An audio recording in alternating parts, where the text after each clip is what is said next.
Good afternoon and thanks for joining us. Two brothers and members of Saskatchewan First Nation were killed last night in a car crash. RCMP say a truck and SUV collided on Highway 3 about 2 kilometers west of Melfort. The driver of the SUV, a 59-year-old man from Kinissino, died at the scene. The driver of the truck, 31-year-old Seth Constant, was also pronounced dead at the scene. His passenger, his brother, 24-year-old Renee Constant, later died in hospital.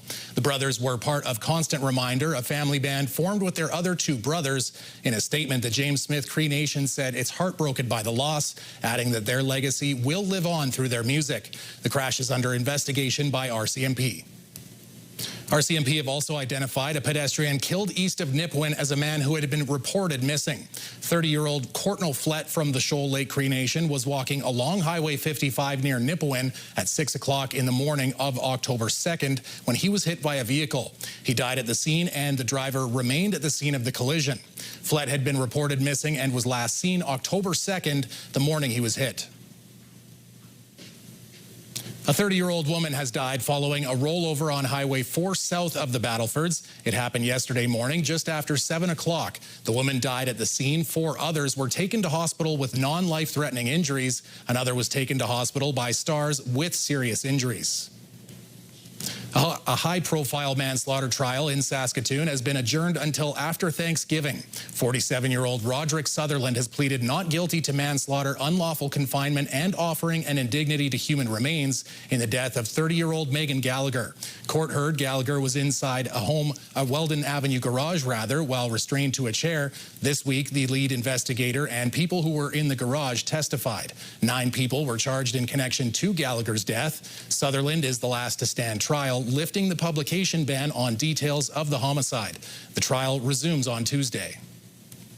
2 more affordable housing units were unveiled in Prince Albert. The 2 newly constructed projects were opened by the federal and provincial governments in partnership with Prince Albert Community Housing Society, Inc. The Young Families Project is a 5-plex development for young families, and the Miakota Project will provide 8 1- and 2-bedroom apartments to those fleeing interpersonal violence, as well as a common space for programming. I think the federal government and for sure our government, we would like to expedite projects like this because they are needed throughout the province and throughout Canada, and that's hopefully something that we're going to be able to get a better grasp of come November when the federal budget comes out. All new units are expected to be filled by tenants this fall.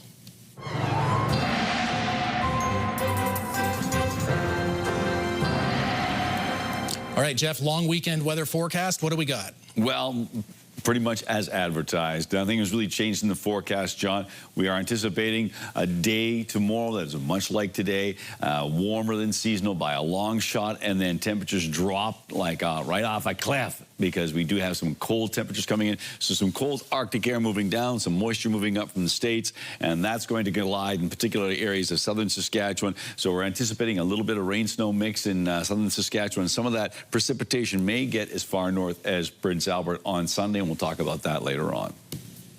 The Saskatchewan Wildlife Federation is raising concerns about a short-term antlerless elk hunt in the southern half of the province. Last week, the Environment Minister announced the hunt, which will run from November 20th to the 27th in wildlife management zones 1 through 55. The goal is to reduce crop damage caused by elk. But the Federation says the hunt overlaps with white-tailed deer season, and having 2 big game hunts on at once could increase safety risks and put added pressure on landowners. It also questions the need for a broad hunt, saying some zones may not have enough elk to warrant it, and that targeted management in high population areas would be more effective. You know, these knee-jerk reactions aren't moving the needle at all towards solving the issue out there. So we need to start getting together with the landowner representative groups.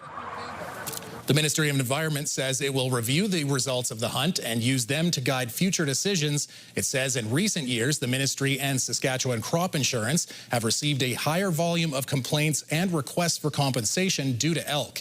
It says the minister is open to meeting with Saskatchewan Wildlife Federation to discuss the hunt further. Negotiations between the City of Saskatoon and the YMCA to operate Harry Bailey Aquatic Centre has the Civic Employees Union concerned. The pool has been closed since 2023 for a series of renovations. It's scheduled to open in 2026, and when it does, the YMCA could potentially take over operations. CUPE Saskatchewan, which represents Saskatoon's civic employees, says everything from programming to staffing to hours of operation could suffer once the city relinquishes control. They are certified and they are trained and they are accountable to the public. They are accountable ultimately to the people of Saskatoon. If that's contracted out, that no longer exists. And so we worry what that means for the standard of quality and the services there. City Council will vote on the potential partnership agreement at a later meeting. A boost today for the Veterinary Technology Program at Saskatchewan Polytechnic. A $1 million donation from the Heather Ryan and L. David Dubé Foundation will go toward a veterinary technology simulation lab at the new Joseph A. Ramey Saskatoon campus. The new simulation lab will offer students a hands-on learning space to practice clinical techniques and hone their skills. The lab will be named in honor of its donor. What that shows is the community, individuals, very generous people in Saskatchewan are investing in Saskatchewan Polytechnic because they see us as part of the future. They're investing in our students, they're investing in the institution. This gift is about students and hopefully provides you with the facilities you deserve and you need to excel in your career. Today's donation is part of Saskatchewan Polytechnic's Time to Rise campaign, which is now just over 70% toward its goal. Last weekend, there was a rare sight on Wascana Lake. Peter Kirichuk, who does a 5-kilometer walk every day around the lake, saw a sandhill crane while crossing over the Broad Street Bridge onto the south side of the lake. While not an avid bird watcher himself, it was a rare encounter as he saw one mixed in with a pack of geese. That was the first time and the last time I saw one. But I usually walk around Wascana Lake every morning, and I've been looking for them, but I haven't seen them again. Different from a Canada goose in that they have long legs and they have a long neck and they're bigger. Wildlife experts think the crane was most likely abandoned by its flock. After the break, the Art Hauser Centre prepares to welcome thousands of career seekers. We find out about the 14th edition of the Opening Doors to Tomorrow Career and Job Fair.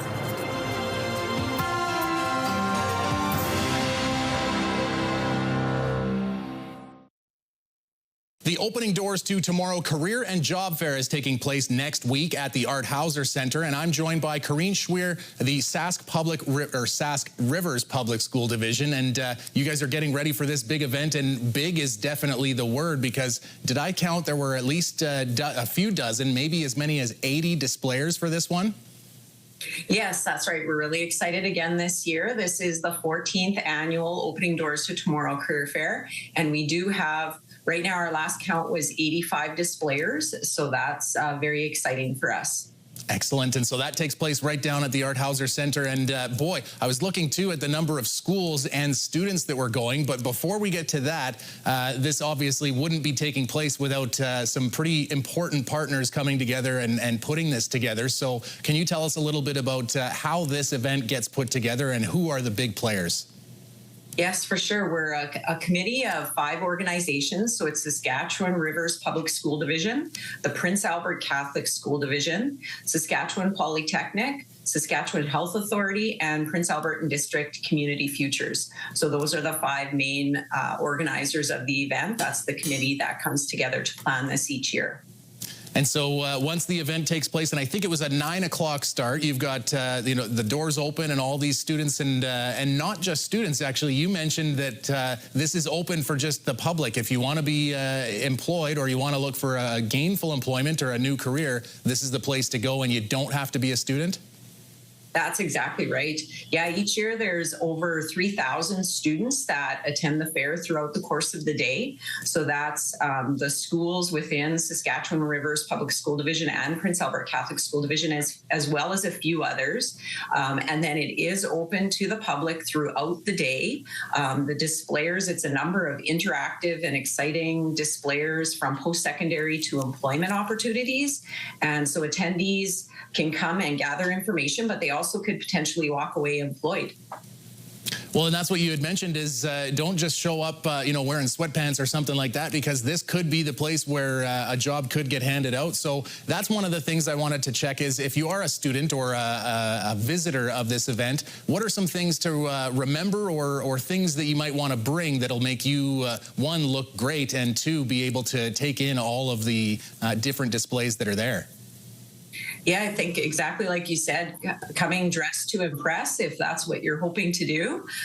There are displays on the main floor in Arthauser and Chess Leach Lounge this year, so that's new. So ensuring that you're familiar with the building and aware that there are kind of two main locations to explore those displayers, and then just bring your best self. And is there a highlight? I mean, it's probably tough to say, oh, this is always the one that everybody wants to go and check out. But from your perspective, is there kind of a highlight, whether it's, the looks on the people's faces when, opportunities are in front of them, or maybe some of the interactions between different displayers and prospective either students or just public? Yeah, I feel like some of the displayers, the ones that have the interactive displays and maybe even some hands-on experience, as well as maybe larger pieces of equipment or vehicles there right in the building, that's always a bit of a highlight for attendees. And then one last thing, if we haven't given all the proper information and all the little tidbits to remember, is there a website or where can people go to get sort of final information before the event?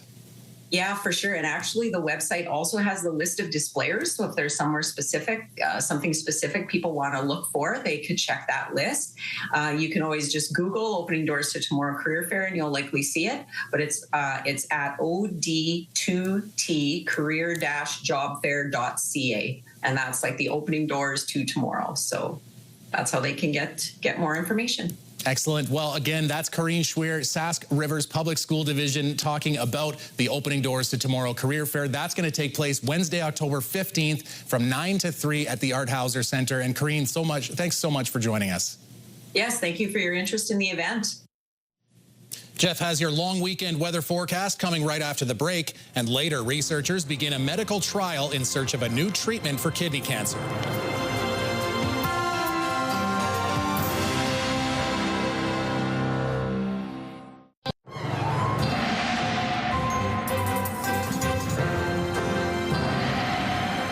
So, Jeff, we're looking around and we're seeing the colors of fall, but I'm wondering, are we going to start to see those temperatures fall?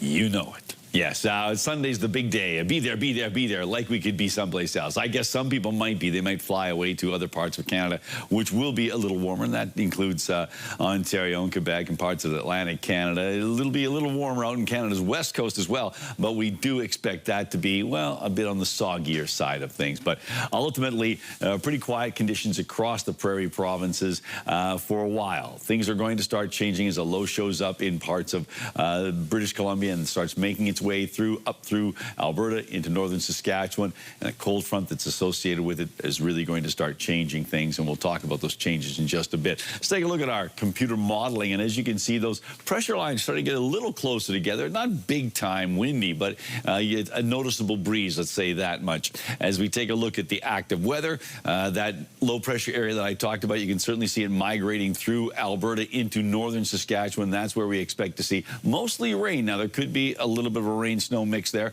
but we are really waiting until Sunday when there could really be much more in the way of precipitation of some sort in southern parts of Alberta and southwestern Saskatchewan, and then maybe even up to, depending on the timing of this, might be up towards the Manitoba border. So southern Saskatchewan, generally speaking, Prince Albert and Saskatoon are sort of on the edge of this situation. So 9 degrees for Spiritwood overnight. The same for the Battlefords and Roster and Birch Hills. Clear skies, 9 degrees, 7 in Candle Lake, 9 in Nipwood, 9 in Melfort. So these temperatures they're great. These overnight temperatures, that's fabulous.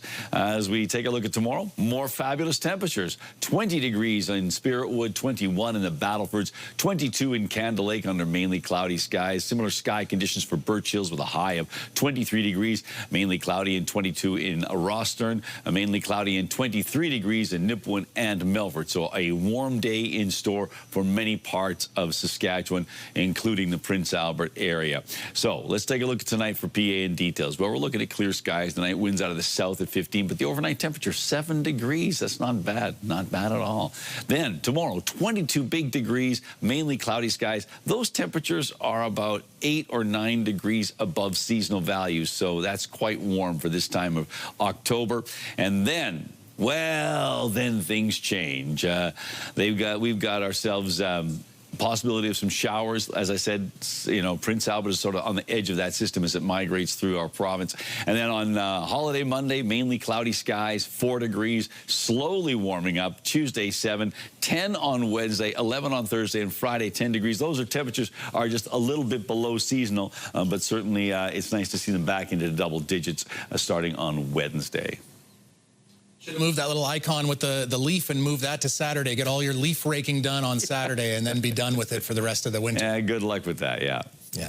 Well, the Saskatchewan Roughriders are in control of their own destiny ahead of tonight's matchup against the Toronto Argonauts at Mosaic Stadium. A Riders win means they finish first in the West and they'll host the division final. The last time these two teams faced off, it was a wild ending. Alford crosses the 20 to the 30 to the 40. He's got something to the 50. Come on races. No one's going to touch him. No flags down. Walk it off.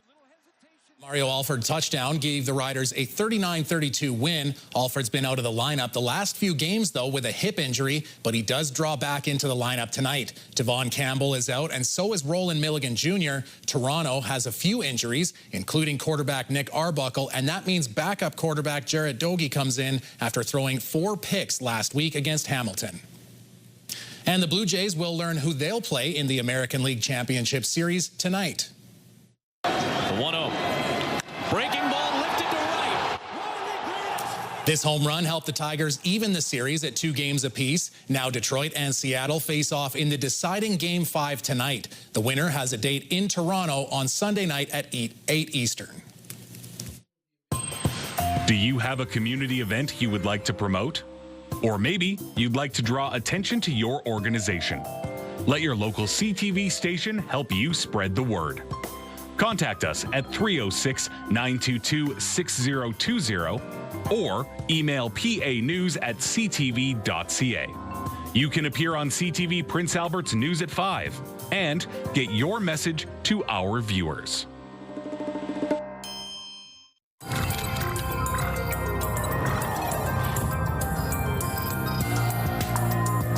An Ontario hospital is hoping to recruit patients for a medical trial that involves a new way to treat kidney cancer. As Pauline Chan tells us, it's already proven successful in treating other forms of cancer. Currently, the standard therapy if kidney cancer hasn't spread is surgery. So either taking the whole kidney out or just the tumor and leaving and just a portion of the kidney itself. Dr. Derek Kuhl says kidney cancer can affect younger patients with a genetic predisposition to it, but generally patients are older, and it's been associated with things like diabetes, obesity, and high blood pressure. So it's one of the few cancers where we're actually seeing an overall rise over time in our population. Kuhl has been trying a new minimally invasive way to treat kidney cancer. It's called Y90 radioembolization. Fancy term for basically we have these tiny beads. In fact, I can show a little vial here. They're tiny little glass spheres. A catheter is inserted through the patient's groin. We navigate that all the way up under X-ray until we get to the arteries supplying the kidney. A water solution is pumped into the tubing, carrying the radioactive beads. So then they travel along this catheter all the way through into the patient and then get delivered out the end of our catheter. Directly to the tumor. So the radiation will be slowly given over the course of about 2 to 3 weeks before it's really essentially bland. We have a lot of experience using this technology for treating liver cancers. for about the last 20 years, and it's been really effective with very, very few in the way of side effects. So far, Cool has done the procedure on 3 patients, and they're hoping to do a total of 16 as part of their trial. Pauline Chan, CTV News. Under X-ray.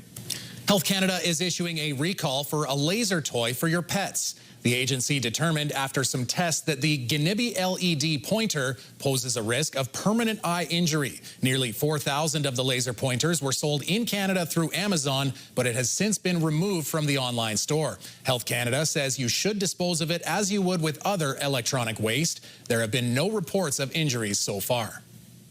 A Regina man says his wife received poor health care in her final months as she battled brain cancer. Rob Allison went to the Legislative Building today to explain what his family went through. Lisa Allison died in April of aggressive brain cancer, just 83 days after she was diagnosed. Allison says health care is broken, but he doubts the Minister of Health realizes it. Along the way, there were many people who were angry and frustrated about the care they were receiving. I want to talk to the minister about what happened to us. I want him to change things, make them better for the people in this province. People in Saskatchewan deserve the best. The province says it takes situations like this very seriously, and its priority remains on supporting families and honoring the dedication of healthcare teams. Brought to you by Saskatchewan Union of Nurses. Thank you to Saskatchewan's 11,000 registered nurses. This is a time I'm happy we're in a landlocked province, Jeff. One of the biggest great white sharks ever spotted in the Atlantic Ocean has been located in the water off Atlantic Canada. The largest male white shark O-Search has ever tagged. Known as Contender, the shark weighs more than 1,600 pounds or 700 plus kilos, stretching 4 meters long. In January, he was tagged in Florida and tracked in the Gulf of St. Lawrence last month. Marine experts say he's gorging on seals now to build and store fat for his return to Florida in the winter. And like I said, I'm glad I'm in a landlocked province, not a big fan of those big fish. There you go. Well, they're not a big fan of yours either. So there, it goes both ways. It's all in the eyes, the dead eyes. Anyway, that's going to be it for us. Have a great weekend. National News is next.